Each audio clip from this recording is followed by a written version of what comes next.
جراح الأمة الثكلى تنادي فهبوا يا بني قومي أسودا أعيدوا للدنا أمجاد عصر.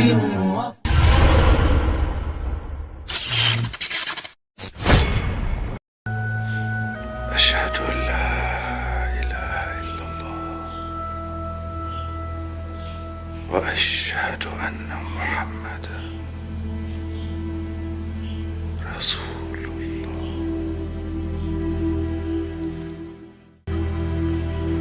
يا رب صل على المصطفى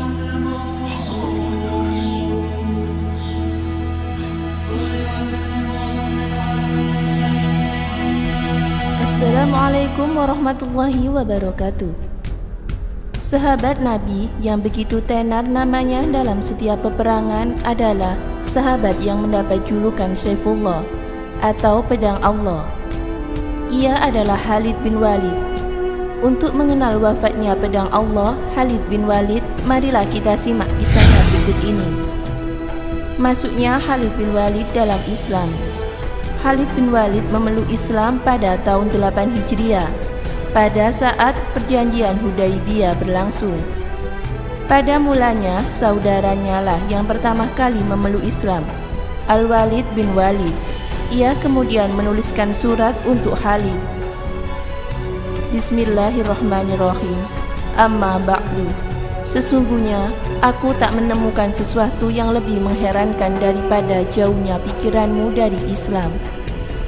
Engkau seorang yang cerdas, tak seorang pun yang tidak mengenal agama seperti Islam. Aku pernah ditanya suatu kali oleh Rasulullah SAW tentang dirimu. Beliau bertanya, "Mana Khalid?" Aku menjawab, "Semoga Allah memberikannya hidayah." Beliau bersabda lagi, "Orang seperti Khalid tidak mengenal Islam. Andaikan ia gunakan kehebatan dan ketangguhannya yang selama ini ia gunakan untuk yang lain, bersama kaum muslimin tentu akan lebih baik baginya. Bergegaslah wahai saudaraku untuk menjemput peluang-peluang kebaikan yang sempat luput darimu." Khalid pun segera menuju ke Madinah bersama dengan Utsman bin Talha dan Amru bin As untuk masuk ke dalam Islam. Sesampainya di sana, ia bertemu dengan saudaranya yang menyatakan bahwa Rasulullah telah mengetahui kedatangannya. Khalid pun masuk menemui Rasulullah dan membaiatnya. Sejak saat itu, Rasulullah tidak pernah memberikan apapun kepada sahabat lainnya melebihi apa yang ia berikan kepada Khalid bin Walid. Rasulullah SAW bersabda, "Jangan sakiti Khalid, karena sesungguhnya ia adalah pedang di antara pedang-pedang Allah yang dia hunuskan pada orang-orang kafir." Kehebatan Khalid bin Walid sang pedang Allah. Pada perang Mu'tah, Khalid bin Walid mendapatkan pujian dari Rasulullah atas kecakapannya dalam berperang. Bendera perang dibawa oleh Zaid lalu berperang hingga syahid. Kemudian bendera diambil oleh Ja'far dan berperang hingga syahid. Setelah itu, bendera perang dibawa oleh pedang di antara pedang-pedangnya Allah atau Saifullah, yakni Khalid bin Walid, hingga Allah memenangkan kaum muslimin.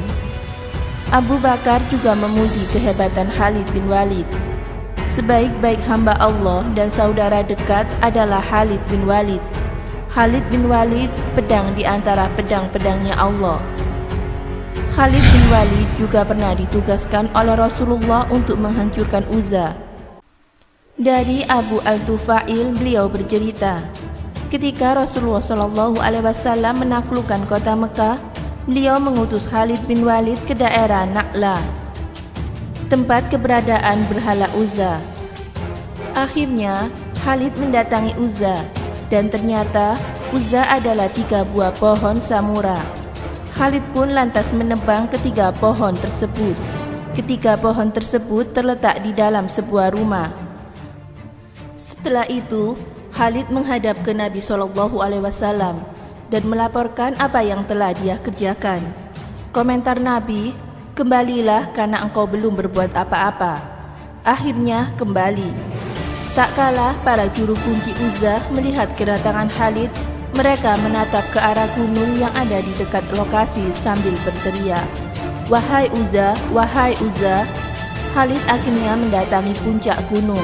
Ternyata Uzza itu berbentuk perempuan telanjang yang mengurai rambutnya. Dia ketika itu sedang menuangkan debu ke atas kepalanya dengan menggunakan kedua telapak tangannya. Khalid pun menyabet pedang ke arah jin perempuan Uzza, sehingga berhasil membunuhnya. Setelah itu Khalid kembali menemui Nabi dan melaporkan apa yang telah ia kerjakan. Komentar Nabi, "Nah, itu baru Uzza." Kematian Khalid bin Walid. Meskipun Khalid bin Walid adalah orang yang paling gigih dalam berjihad, dalam berperang, namun ia meninggal di atas tempat tidur karena sakit. Ketika kematian hendak menjemput Khalid bin Walid, ia berkata, "Aku telah turut serta kurang lebih 100 pertempuran.